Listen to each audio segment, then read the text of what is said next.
He looks like he's very well coached, meaning that he is obviously hasn't been sacked, and he really hasn't made many mistakes on tape. So he knows where to go with the ball based on what the coverage looks like pre-snap, what the coverage looks like post-snap.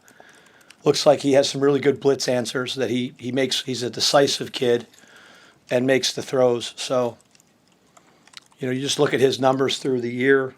Every game he's thrown for over 200 yards, throws a nice ball. So I think it's definitely a challenge. And then he's got some skill around him at receiver some skill guys that can run, and a tight end that can get open and catch the ball. So it's definitely a challenge for us, probably one of our biggest challenges to this point, just in terms of the overall passing game, the operation of their passing game, how well he's coached by their offensive staff. So it's definitely a huge challenge. How did you feel about your D-line on Saturday? I think they continue to improve. Obviously, the results show that we hit the quarterback. We created more havoc and made more plays, in that regard. So from a results standpoint, you can see that we got some rewards there. I think the results came from not just the work we put in this week, but the continued work through the year and the emphasis of how to win in one-on-one pass rush, how to attack their protections, how to get off blocks, how to effectively move, how to get more population to the football. So I think that really with that, just like every position on our defense, it's all a work in progress. But I think because of the youth and the experience there, I think they'll continue to get better. What have you seen from Dawson Merritt to, not be out there during the spring to, Yep.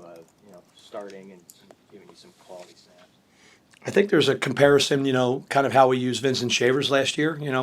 A good, talented young player that when you put him out there, he makes some mistakes, but the mistakes are subtle, meaning like they're real more technical and you can kind of live with them because of how hard he plays. He has a way of finding the football, so he has a nose for the ball, and as a linebacker, that's really, we can get some of his keys and his reads and his drops corrected, but he gets, when you watch him play, whether he gets 13 snaps, I think he played last week, or he's played in some games anywhere from like 6 to I think 15, he's around the ball, which, and he has size, and when he hits you, he's physical. So very excited about how he's progressing. I think we'll continue to see him in at least that role and maybe a little bit more in the future.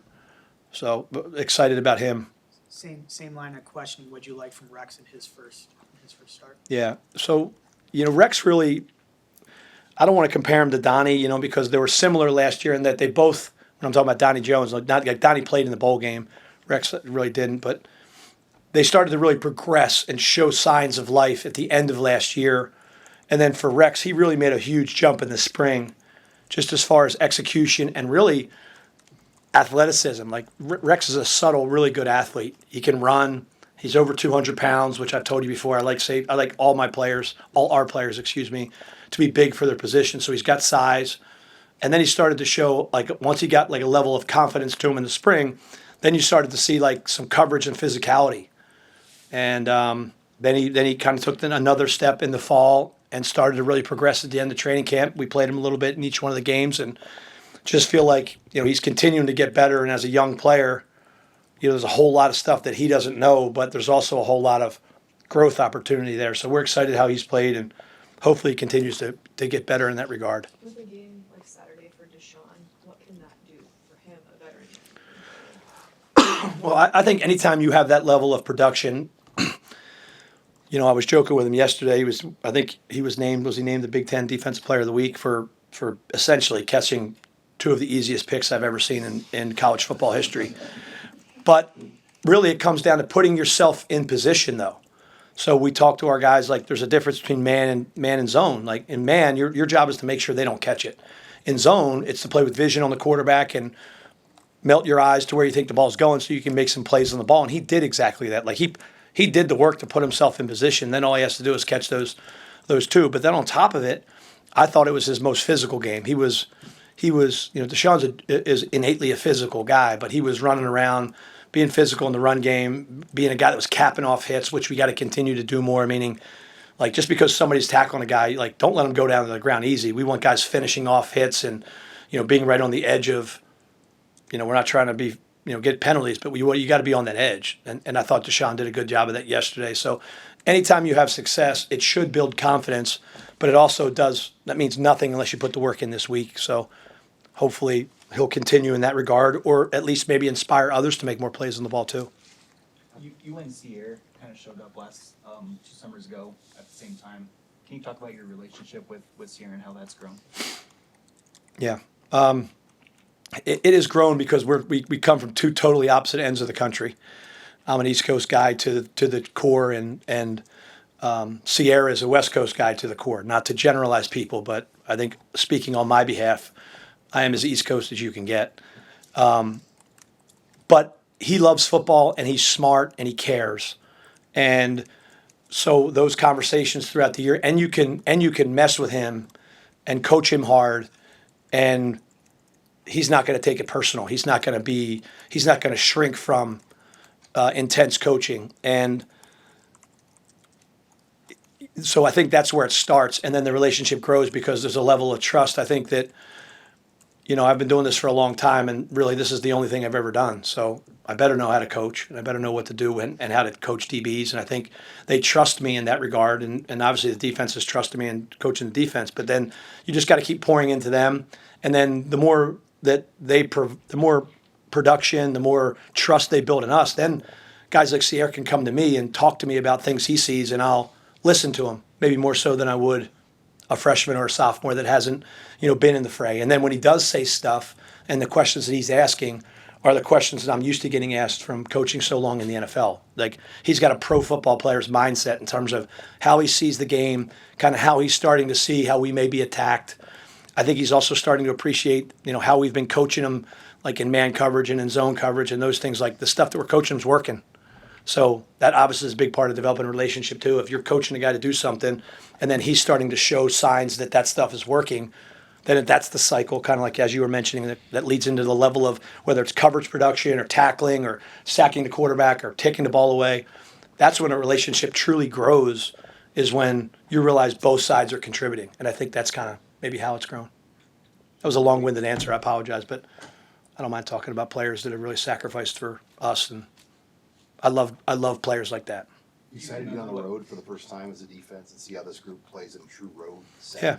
Yeah. I think it's going to be a great challenge for us.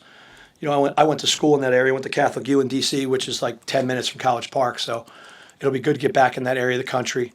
But it's a business trip, right? And we're going out there. When we're going out there, we're going to practice our ass off over the next couple of days, and then finish our preparation, in the College Park, I guess Bethesda areas, wherever we're going.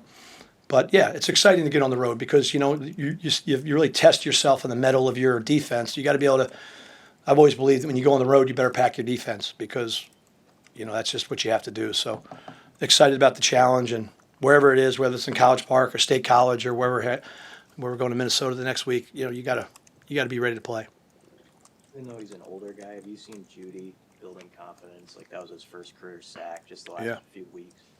Yeah, I felt like he got kind of cheated of a sack last week against Michigan.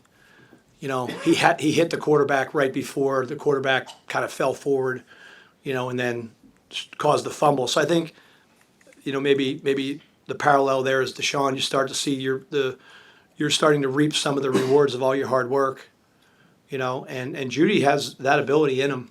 He has that in him. That's not a surprise to me. He's done that at times throughout his career. Even last year, he would flash at times. So I've talked to him about that, and in order for us to continue to grow as a defense, I'm not waiting for other people to come along. I mean, I'm waiting for him to keep going. So, those types of plays, the impact that hit had on that quarterback, I'm sure, was substantial outside of just the sack, because it was a very physical sack. Took the quarterback out of the game for a couple plays, but those are the types of plays. That's the identity that we want our defensive line to have. What did you see from the tackling on Saturday in terms of closing down the space? Yeah, I think it's still getting better. There's a lot of good athletes, in college football, and it's. I just still think, from a fundamental standpoint, we'll continue to work on it. We just got to keep getting more guys to them. When you look at how the quarterback got away from us, really that's the next step for us. The week before, we had, Cade Petchak was unblocked, through schematic, got to the quarterback in the end zone. Should have been a safety, and he escaped for a 5-yard gain.